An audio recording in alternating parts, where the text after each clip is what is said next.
بعد میں مسجد اقصیٰ میں بھی لوگوں نے دیکھ لیا کہ جب اسلامی لشکر ادھر گئے حضرت عمر رضی اللہ عنہ کا زمانہ،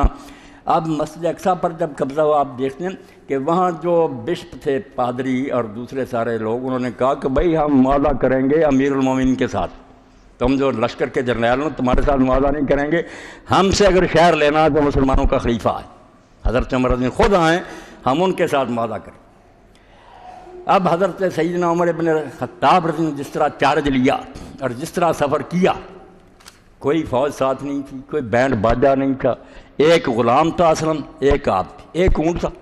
اس پر ہی جو نمدہ تھا جو اس پر ڈالتے تھے سواری کے چڑھ کر بیٹھتے تھے، وہی کپڑا رات کو نیچے بچالی تھے، کوئی بستر نہیں تھا، مسلمانوں کا خلیفہ جا رہا، اور طے یہ کیا کہ جتنے میل میں سوار ہوں گا اتنا ہی اسلم سوار ہوگا، اور اتنی دیر ہی اونٹ کو خالی چھوڑیں گے، آرام بھی کرنے دیں۔ اب آپ دیکھیں جب وہ عیسائی بھی شہر کے باہر کھڑے تھے،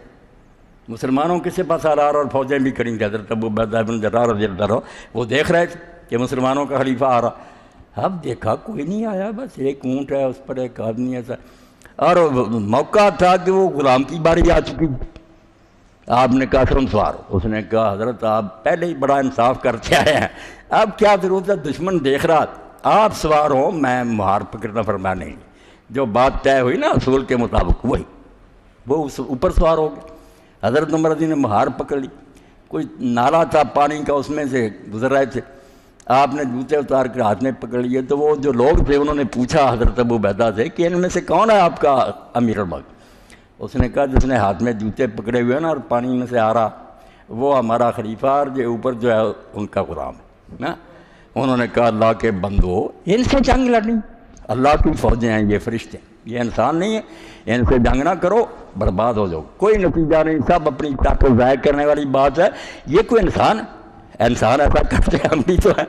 یہ کوئی الگ مخلوق ہے، یہ تو وہ ہیں جن کی خبریں بھائی عیسیٰ علیہ السلام اور موسیٰ علیہ السلام دے گا کہ نبی تو نبی ہوگا، اس کے ساتھی ایسے ہوں گے، مثلاً فی التوراۃ مثلاً فی الانجیل، اللہ کہتا ہے رسول اللہ کے ساتھیوں کے حالات تورات انجیل میں لکھے ہوئے، اور حالات کیا لکھیں جس وجہ سے اللہ نے کہا وہ معطل ہو گئے یہود و نصارہ، کیوں؟ ان میں یہ بات نہیں، ان میں کیا ہے، رحماء بینہم اشداء الکفار، تراہم رکعا سجدا یبتغون فضلا من اللہ ورضوانا سیماہم فی وجوہہم من اثر السجود، یہ تھا مسلمانوں کا سرمایہ جس کی وجہ سے ان کا کوئی مقابلہ نہیں کر سکتا تھا۔ اب وہ ہمارے پاس ہے نہیں، وعدے چاہتے ہیں کہ اللہ اپنے پورے کرے، فرشتے بھیجے، امداد کیا امداد کرے؟ اللہ کہتا ہے ان کی پیشانیوں پر نشان لگے ہوئے اللہ کے سامنے سجدوں کے، اتنے سجدے کرتے ہیں نماز کے، اتنے شوقین ہیں کہ داغ پڑتے۔ تراہم رکعا سجدا یبتغون فضلا من، ایک بار کی بات نہیں، تراہم،